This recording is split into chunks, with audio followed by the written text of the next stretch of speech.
Sungai Efrat salah satu sungai terpenting dalam sejarah peradaban manusia. Sungai ini telah mengalir selama ribuan tahun membawa kehidupan dan cerita yang tak terhitung banyaknya. Dari peradaban kuno Mesopotamia hingga agama-agama besar dunia, sungai ini menjadi saksi bisu dari kelahiran, kejayaan, dan keruntuhan berbagai kerajaan. Namun di balik kejayaannya, sebagai pusat peradaban, Sungai Efrat menyimpan misteri dan mitos yang kerap dikaitkan dengan tanda-tanda kiamat. Dengan mengeringnya aliran sungai ini, muncul berbagai legenda tentang gunung emas yang akan memicu konflik dahsyat di akhir zaman. Benarkah tanda-tanda ini telah mendekat? Sungai Efrat memiliki tempat khusus dalam sejarah peradaban manusia, terutama di wilayah Timur Tengah. Terbentang sepanjang kurang lebih 2.800 km, Sungai Efrat melintasi beberapa negara seperti Turki, Suriah, dan Irak. Dalam sejarah, sungai ini menjadi saksi peradaban besar yang berkembang di sekitarnya, dari Mesopotamia kuno hingga peradaban Islam. Secara geografis, Sungai Efrat berawal dari pegunungan Taurus di Turki dan bermuara di Teluk Persia. Sungai ini bersama dengan Sungai Tigris membentuk wilayah yang dikenal sebagai Bulan Sabit Subur, yaitu kawasan yang sangat penting dalam perkembangan awal peradaban manusia. Di sini kota-kota pertama mulai muncul, masyarakat mulai bertani dan peradaban seperti Sumeria, Akkadia, Babilonia, dan Asur tumbuh subur di sepanjang tepi Sungai Efrat dan Tigris. Kedua sungai ini menyediakan air yang melimpah untuk pertanian, yang menjadi dasar utama kemajuan ekonomi dan politik peradaban kuno. Mereka memanfaatkan sistem irigasi sederhana yang kemudian berkembang menjadi sistem yang lebih kompleks untuk menyalurkan air dari sungai ke ladang-ladang mereka. Hal ini tidak hanya meningkatkan produksi pangan, tetapi juga memungkinkan masyarakat menetap di suatu tempat dan membentuk kota yang besar. Beberapa kota kuno yang pernah berjaya di sekitar Efrat antara lain adalah Kota Ur, Kota Uruk, dan Kota Babilonia. Kota-kota ini tidak hanya menjadi pusat perdagangan, tetapi juga pusat kebudayaan dan agama. Para ahli sejarah dan arkeologi seringkali merujuk kawasan ini sebagai tempat lahirnya peradaban, karena banyak penemuan penting yang berasal dari sini seperti tulisan pertama dalam bentuk kunieiform. Kemudian ada hukum pertama yaitu Kode Hammurabi dan perkembangan ilmu pengetahuan awal. Namun, Sungai Efrat bukan hanya penting dari segi sejarah dan kebudayaannya, tetapi juga memegang peranan besar dalam agama-agama Samawi termasuk Islam. Dalam Al-Quran dan hadis Nabi, Sungai Efrat seringkali disebut dalam konteks yang penting yang menghubungkannya dengan tanda-tanda akhir zaman. Dalam sudut pandang Islam, Sungai Efrat tidak hanya dipandang sebagai sungai biasa, tetapi sebagai tanda penting dalam rentetan kejadian menjelang kiamat. Hal ini berdasarkan beberapa hadis Nabi yang secara langsung menyebutkan sungai ini sebagai bagian dari tanda-tanda akhir zaman. Salah satu hadis yang paling terkenal terkait dengan Sungai Efrat adalah riwayat yang menyebutkan bahwa di akhir zaman Efrat akan mengering dan akan mengungkapkan gunung emas. Banyak ulama dan pakar agama yang membahas tentang hadis ini, di antaranya adalah hadis riwayat Muslim. Kiamat tidak akan terjadi sebelum Sungai Efrat mengering lalu menampakkan gunung emas. Manusia akan saling berperang untuk memperebutkannya, dan dari setiap 100 orang hanya satu yang akan tetap hidup. Hadis ini menggambarkan bahwa suatu saat nanti Efrat akan mengalami kekeringan yang sangat parah, dan kekeringan ini akan memperlihatkan sebuah gunung emas. Masyarakat di seluruh dunia akan berbondong-bondong datang untuk memperebutkan emas tersebut, yang pada akhirnya menimbulkan peperangan yang besar. Dalam peperangan tersebut, korban jiwa akan sangat banyak, sehingga dari setiap 100 orang yang terlibat hanya satu orang yang akan selamat. Interpretasi hadis ini telah menjadi perdebatan selama berabad-abad.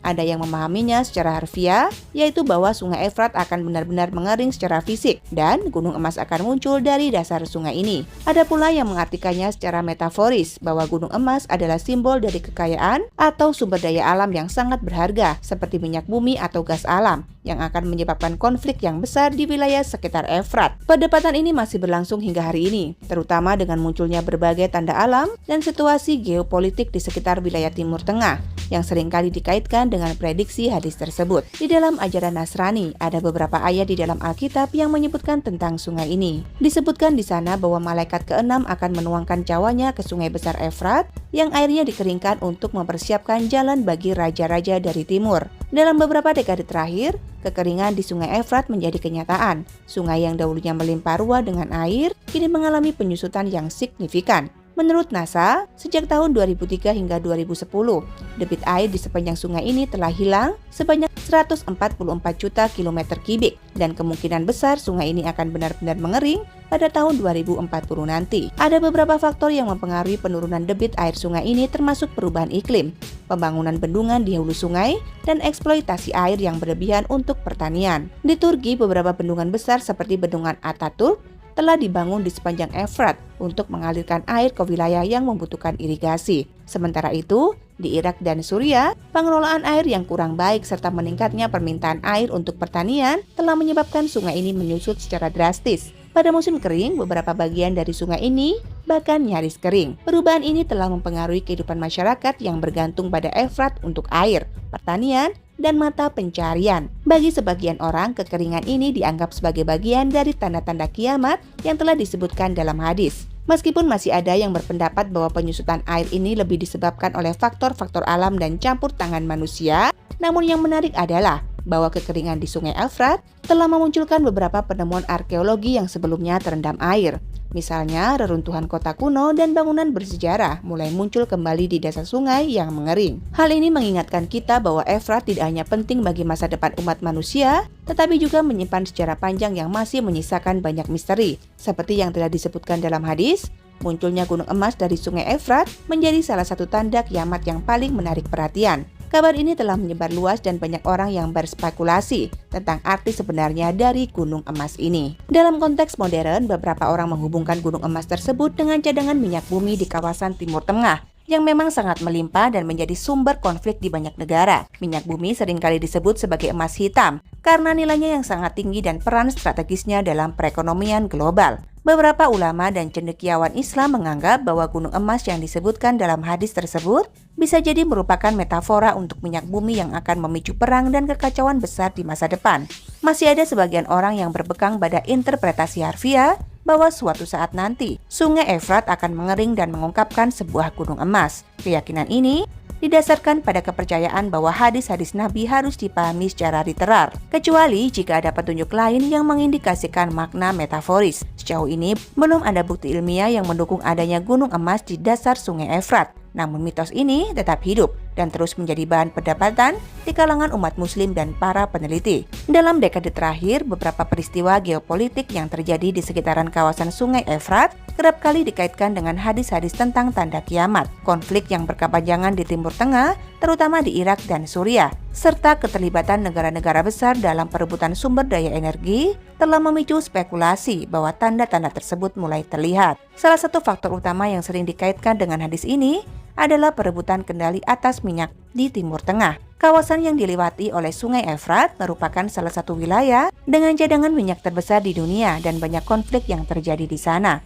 melibatkan perebutan kekayaan sumber daya mereka. Misalnya, invasi Amerika ke Irak pada tahun 2003 seringkali dianggap sebagai salah satu contoh nyata dari perebutan gunung emas dalam bentuk minyak. Meskipun invasi ini secara resmi dilakukan dengan alasan untuk menggulingkan rezim Saddam Hussein dan menyingkirkan senjata pemusnah massal, banyak analis politik yang percaya bahwa salah satu motivasi utama di balik perang ini adalah untuk mengamankan cadangan minyak Irak yang melimpah. Suriah yang juga dilintasi oleh Sungai Efrat, konflik yang berkepanjangan sejak tahun 2011 juga melibatkan berbagai kepentingan internasional, termasuk perebutan kendali atas ladang minyak dan jalur distribusi energi. Rusia, Amerika Serikat, Iran, dan Turki adalah beberapa negara yang terlibat langsung dalam konflik ini, baik secara militer maupun ekonomi. Dalam mitologi Sumeria dan Babilonia, yang merupakan peradaban kuno yang berkembang di sekitar Sungai Efrat, sungai ini dianggap salah satu unsur penting dari penciptaan alam semesta. Dalam salah satu mitos penciptaan Sumeria, dewa-dewa besar Enlil dan Enki yang memerintah darat dan air